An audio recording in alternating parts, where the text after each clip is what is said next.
21শে জুলাই একটা ঐতিহাসিক দিন। এটা উপলব্ধি করতে হবে জজ সাহেবদের যে সেই দিন রেস্ট্রিকশন হয় না, কারণ এর আগে বা এর পরে কোনোদিনই এতগুলো মানুষের উপর গুলি চলবে না। তাই এটা একটা শহীদ দিবস, যেটা পালন করার অধিকার সেই শহীদদের যারা সম্মান দেয় তাদের আছে। সেই শ্রদ্ধাকে রেস্ট্রিকশন করা যায় না। হাজার হাজার লাখ লাখ মানুষ যখন আসবে, এটা কোনো দলের কথা নয়, এটা মানুষের আবেগের কথা।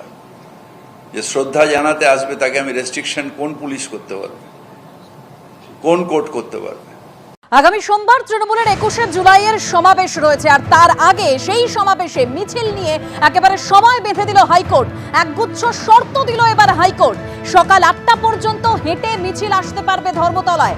যাতে যানজট না হয় তা নিশ্চিত করতে হবে প্রশাসনকে। সকাল 9টা থেকে 11টা পর্যন্ত যেন যানজট না হয়। সকাল 11টার পরে আবার হেঁটে মিছিল করে আসতে পারবেন। হাইকোর্ট থেকে 5 কিলোমিটারের মধ্যে অফিস যেতে যেন কোনো অসুবিধা না হয়। ফুটপাত বাঁশ দিয়ে ঘিরে দিন, কেউ যাতে রাস্তায় নামতে না পারে। এরকমই একগুচ্ছ শর্ত এবার বেঁধে দিল হাইকোর্ট।